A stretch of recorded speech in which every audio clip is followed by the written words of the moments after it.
नमस्कार दोस्तों, स्वागत है आप सभी का आपके अपने YouTube चैनल हिंदी एकेडमी में। आज की वीडियो आप लोगों के लिए बहुत ज़्यादा महत्वपूर्ण होने वाली है, क्योंकि आज की वीडियो में हम लोग बात करेंगे सूफ़ी काव्य धारा के प्रथम कवि, अर्थात अलग अलग इतिहासकारों ने, अलग अलग लेखकों ने, अलग अलग आलोचकों ने सूफ़ी काव्य धारा के अलग अलग कवियों को माना है प्रथम कवि के रूप में। तो उनको हम लोग जानने की कोशिश करेंगे, किस आलोचक ने, किस लेखक ने, किस कवि को सूफ़ी काव्य धारा का प्रथम कवि माना है। साथ ही इसी क्लास में हम लोग देखेंगे महत्वपूर्ण जो सूफ़ी रचनाएं हैं उनके बारे में, अन्य जो महत्वपूर्ण रचनाएं हैं उनके बारे में भी जानेंगे। वीडियो आप लोगों के लिए बहुत ज़्यादा महत्वपूर्ण होगी, वीडियो को देखिएगा अंत तक। अगर आप लोगों को वीडियो पसंद आती है, वीडियो को लाइक कर दीजिएगा, दोस्तों को शेयर कर दीजिए, और साथ ही अगर आप चैनल पर नए हैं तो चैनल को सब्सक्राइब करके बेल आइकन दबा लें, ताकि मेरी आने वाली वीडियोस की अपडेट्स आप लोगों को समय पर मिल जाए। तो चलिए दोस्तों शुरू करते हैं, और सबसे पहले देखते हैं जो पहला हमारा पॉइंट हमें पढ़ना है, प्रथम सूफ़ी कवि। कौन से कवि ने किस कवि को प्रथम सूफ़ी कवि के रूप में स्वीकार किया है वो देखते हैं। सबसे पहले बात करेंगे आचार्य रामचंद्र शुक्ल।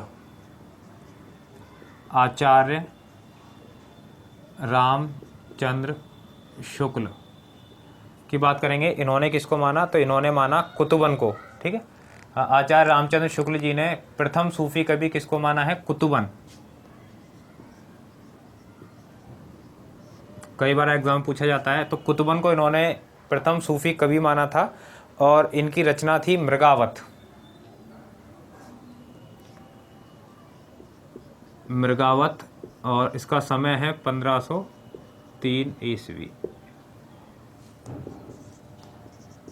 दूसरी बात करते हैं हजारी प्रसाद द्विवेदी। हजारी प्रसाद द्विवेदी जी, इन्होंने किस रचनाकार को माना प्रथम सूफ़ी कवि? तो इन्होंने माना ईश्वर दास को।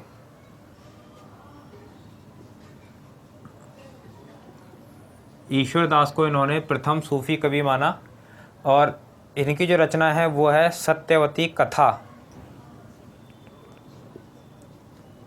सत्यवती कथा 1501 ईस्वी। उसके बाद बात करते हैं राम कुमार वर्मा। राम कुमार वर्मा ने किसको माना?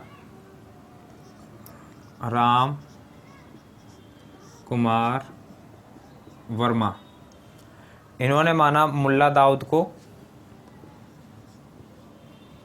मुल्ला दाऊद को प्रथम सूफ़ी कवि माना है राम कुमार वर्मा जी ने, और इनकी रचना थी चंदायन।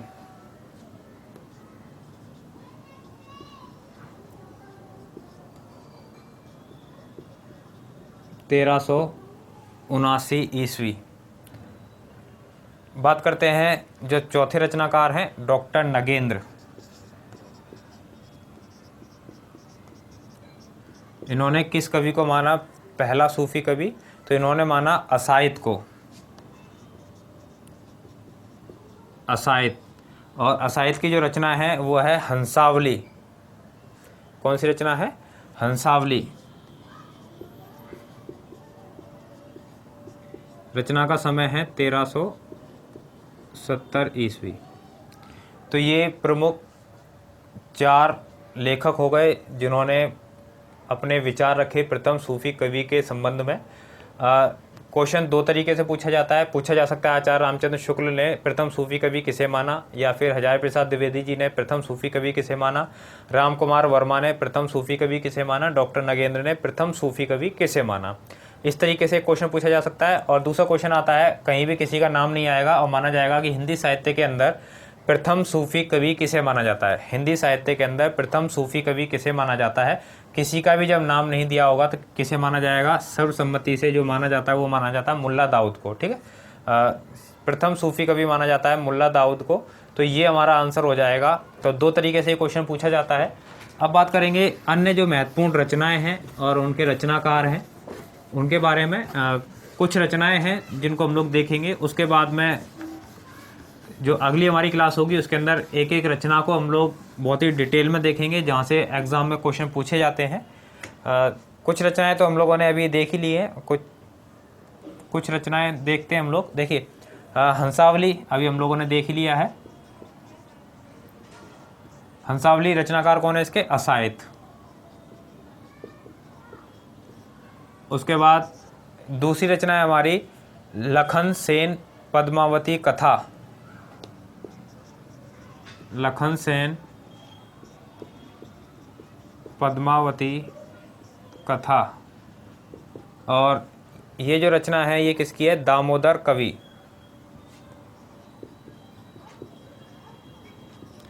बहुत ही महत्वपूर्ण जो है वो रचनाएं मैं आप लोगों को बता रहा हूँ। अगला है माधवानल काम कंदला। माधवानल काम कंदला, ये रचना किसकी है? ये रचना है गणपति की।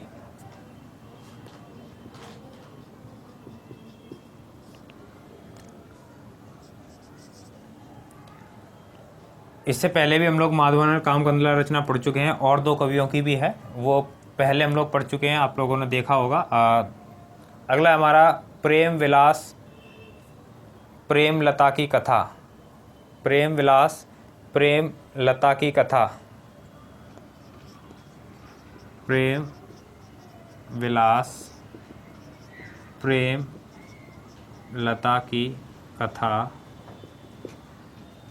ये है जटमल।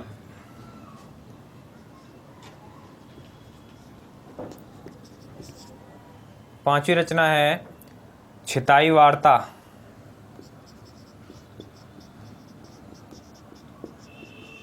छिताई वार्ता, और ये किसकी है? नारायण दास।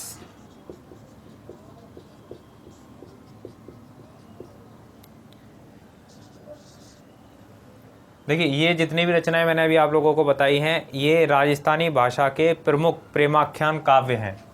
ये हैं प्रेमाख्यान काव्य, प्रेमाख्यान काव्य हैं ये। और ये सभी के सभी प्रेमाख्यान काव्य जो हैं वो राजस्थानी भाषा के हैं। और अब जो हम लोग करने वाले हैं प्रेमाख्यान काव्य, और ये करेंगे हम लोग ब्रज भाषा।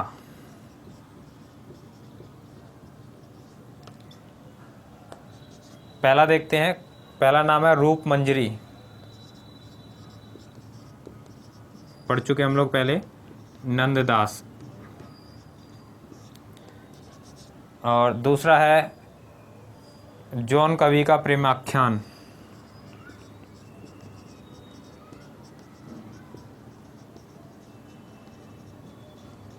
उनतीस रचनाएं इन्होंने लिखी हैं पूरी, और ये कवि आपको पता ही है जॉन कवि। तो ये आप लोगों को देखनी है, याद रखनी है। तो ये कुछ महत्वपूर्ण रचनाएं हो गई। इसके बाद जो बहुत ज़्यादा महत्वपूर्ण रचनाएं हैं जिनके बारे में हमें बहुत ज़्यादा डिटेल में देखना है, उनको अगली क्लास से हम लोग पढ़ना शुरू करेंगे। एक एक करके जानकारी हम लोग देख लेंगे, जितने भी सूफ़ी काव्य के अंदर जो कवि रहे हैं उनके बारे में।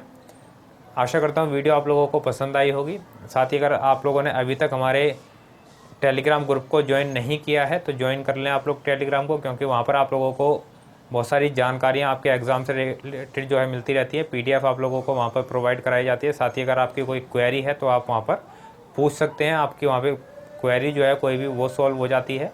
तो टेलीग्राम को आप कर सकते हैं ज्वाइन, लिंक आप लोगों को मिल जाएगा डिस्क्रिप्शन में। साथ ही आप लोग टेलीग्राम पर भी सर्च कर सकते हैं हिंदी एकेडमी। साथ ही आप मुझे फॉलो कर लें खबरी ऐप पर, वहाँ पर भी मैं आप लोगों को अच्छी अच्छी ऑडियो क्लासेस प्रदान करता रहता हूँ हिंदी से संबंधित, जो आप लोगों के एग्ज़ाम के लिए बहुत ज़्यादा फ़ायदेमंद होगी। मिलते हैं हम लोग अगली वीडियो के अंदर। बहुत बहुत धन्यवाद आप सभी का।